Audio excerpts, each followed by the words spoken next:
और अब खबरें विस्तार से। गोरखपुर कूड़ाघाट स्थित जीआरडी आर्मी पब्लिक स्कूल में आज जिले के भूतपूर्व सैनिकों का एक मेडिकल कैंप लगाया गया, जिसमें बढ़ चढ़कर भूतपूर्व सैनिकों, उनके परिजन, बच्चे और खुद सैनिकों ने भाग लिया। आज गोरखपुर के आर्मी पब्लिक स्कूल में रिटायर्ड फौजी मेले में हजारों की संख्या में रिटायर्ड फौजी पहुंचे। बुजुर्ग वीर नारी मेडिकल कैंप का उन्होंने लाभ उठाया। कार्यक्रम का उद्घाटन अतिथियों द्वारा रंग बिरंगे गुब्बारों को हवा में छोड़ व दीप प्रज्वलित कर किया गया। इस कार्यक्रम में मुख्य अतिथि लेफ्टिनेंट जनरल आरपी शाही ने अपने उद्बोधन में कहा कि भूतपूर्व सैनिकों के बच्चों और उनके लिए इस कैंप से अच्छी मदद मिलेगी और उनकी समस्याओं पर भी एक बार विचार करने में हम लोगों को मौका मिलेगा। मेले में पूर्व सैनिकों के लिए आर्मी, एयरफोर्स, सिविल बोर्ड, जिला सैनिक बोर्ड, बैंक, चिकित्सा, स्वास्थ्य, कृषि, उद्यान, पशुपालन आदि के स्टॉल भी लगाए गए थे, जिसका भरपूर लाभ पूर्व सैनिकों और सैनिकों के आश्रितों ने उठाया।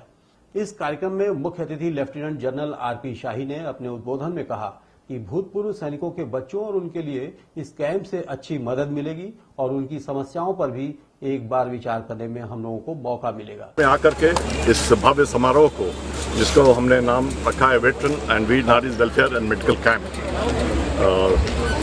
17 अप्रैल 16 को आप शामिल हुए, उसके लिए शुक्रगुजार, क्योंकि ये एक हमारे भूतपूर्व सैनिकों के लिए एक हौसला अफजाई की बात है कि मीडिया का कवरेज काफ़ी तादाद में और भरपूर रहा है।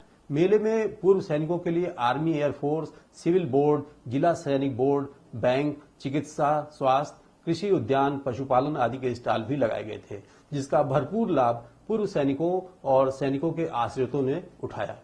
इस मौके पर कमिश्नर पी गुरु प्रसाद, जिलाधिकारी ओएन सिंह सहित जिले के तमाम बड़े अधिकारियों ने शिरकत किया।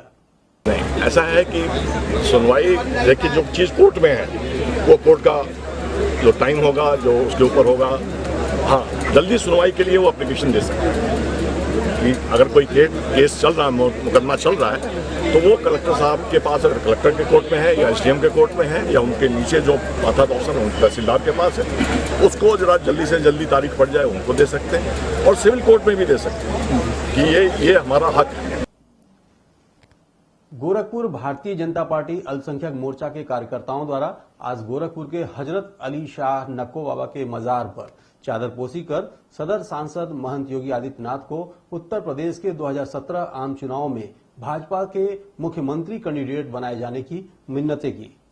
बीजेपी अल्पसंख्यक मोर्चा के प्रदेश कार्य समिति सदस्य इरफान अहमद के नेतृत्व में गोरखपुर के सदर सांसद महंत योगी आदित्यनाथ को मुख्यमंत्री उम्मीदवार घोषित करने के लिए आज हजरत अली शाह नक्को बाबा के मजार पर चादरपोशी की गई, क्योंकि मुस्लिम समाज विकास चाहता है और योगी आदित्यनाथ एक ऐसा चेहरा है जो उत्तर प्रदेश में विकास कार्य को आगे बढ़ा सकता है।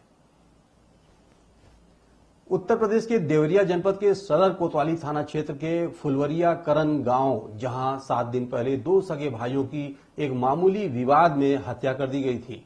1 सप्ताह बीत जाने के बाद भी सरकार और प्रशासन की तरफ से कोई मदद न मिलने पर नाराज लोगों ने एक मिसाल पेश करते हुए सरकार और प्रशासन को नसीहत दे डाला है। गौरतलब है कि मृतक अनिल तिवारी जो पेशे से अध्यापक थे और उनका छोटा भाई चंद्रभूषण तिवारी नौकरी की तैयारी कर रहा था। पिता का साया पहले ही उनके सिर से उठ चुका था। एक बूढ़ी मां और 2 बच्चों के साथ अपना जीवन बसर कर रहे थे।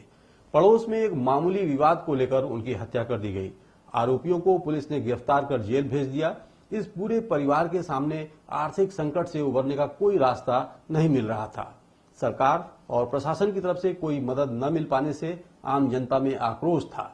उन्होंने तय किया कि जो भी हो सके इस पीड़ित परिवार को आर्थिक मदद पहुंचाई जाए। बसपा के पूर्व विधायक सुरेश तिवारी ने अपने पास से 1 लाख रुपए की मदद की।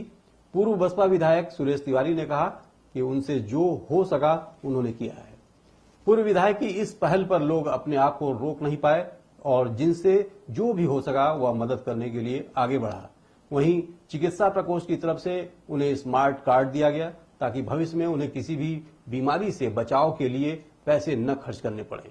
इस मिसाल कार्य को देखकर सबके मुंह से केवल यही बातें सुनने को मिली कि जो कार्य शासन और प्रशासन को करना चाहिए था वह आम जनमानस कर रहा है। जिला प्रकोष्ठ अध्यक्ष अभय मणि त्रिपाठी ने कहा कि हम एक सामाजिक प्राणी हैं, इस बात को हमें नहीं भूलना चाहिए। तो हम लोगों ने, यहाँ के जनता ने, सभी लोगों ने मिलकर तय किया कि हम लोग अपने स्वयं के प्रयासों से इस परिवार को आर्थिक रूप से, स्वास्थ्य की दृष्टि से, शैक्षणिक दृष्टि से और एक संबल प्रदान करेंगे। उसमें खासतौर से सभी लोग यहाँ, हर जाति के, हर वर्ग के सभी लोग आए हैं। सब लोगों ने अपना आर्थिक जितनी भी क्षमता है उस तरह का सहयोग किया है। पूर्वांचल में अपराधियों के हौसले इस कदर बुलंद हैं कि जहां पुलिस एक घटना का खुलासा करती है तो वहीं अपराधी दूसरी घटनाओं को अंजाम देकर पुलिस को चुनौती दे रहे हैं। ताजा मामला शनिवार का है। खजनी थाना खजुरी चौराहे पर दिन दहाड़े बदमाशों ने ताबड़तोड़ फायरिंग कर दुकान में लूट की घटना को अंजाम दिया और वहां पर दहशत फैला दिया। पुलिस की मुसीबतों को एक बार फिर बढ़ा दिया। खजनी थाना क्षेत्र के खजुरी चौराहे पर स्थित अंशिका ज्वेलर्स की दुकान में दिन दहाड़े बाइक सवार 5 अपराधियों ने उस समय धावा बोल दिया जिस समय दुकान ग्राहकों से भरा हुआ था। दोपहर का समय था और तेज धूप के कारण चौराहे पर सन्नाटा पसरा हुआ था। सभी दुकानदार अपनी दुकान में बैठे हुए थे। उसी दौरान पल्सर सवार 5 अपराधियों ने दुकान के अंदर घुसकर लूटपाट शुरू कर दिया। यही नहीं, जो महिला ग्राहक खरीदारी कर रही थी उन महिलाओं को लुटेरों ने अपना शिकार बना लिया। उनके गहने और रुपए भी लूट लिए और हवाई फायरिंग करते हुए फरार हो गए। पीड़ित दुकानदार दिनेश वर्मा ने बताया कि लुटेरों के हौसले इस कदर बढ़े हुए थे कि उन्होंने खुलेआम फायरिंग की, लूट की घटना को अंजाम दिया और फरार हो गए। पल्सर से आए थे, 5 लोग थे, नोचा बांधे हुए थे। उन्होंने रिवाल्वर निकाल लिया, कब सब लोग हट जाएंगे, मार देंगे गोली। इस तरह हम अंदर हो गए, लाख कर दिया, दुकान हमारा सब लूट लिए। लगभग कितने का सामान लूटे होंगे सर? 2.5 लाख किलो सब। घटना की सूचना मिलते ही गांव के लोगों का जमावड़ा चौराहे पर लग गया। स्थानीय ग्रामीणों का गुस्सा पुलिस पर था क्योंकि 12 किलोमीटर दूर पुलिसकर्मियों को घटनास्थल तक पहुंचने में 45 मिनट का समय लग गया। हालांकि कुछ ही देर बाद हर तरफ पुलिस ही पुलिस नजर आई। पूरी बस्ती, कस्बा छावनी में तब्दील हो गया। जिले के आला अधिकारी दिन दहाड़े हुई इस लूट की घटना की जानकारी मिलते ही मौके के लिए रवाना हो गए। वहीं डीआईजी रेंज शिवसागर सिंह से जब बात की गई तो उन्होंने क्या कहा, आप खुद सुने।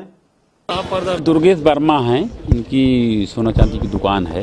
इसमें बता रहे हैं 5 बदमाश आए और इनके काउंटर पर जो सामान रखा था वो सब ले चले गए हैं। उस समय बातचीत में जो लोगों ने फायर भी किया है, एक आदमी को गोली भी लगी है। तो इसमें लूट का मुकदमा कायम हो रहा है और बहुत जल्दी बदमाश पकड़े जाएंगे। अच्छा, लगभग कितने की लूट है सर? जो बता रहे हैं कि 2.25 लाख के करीब सामान गया है इनका।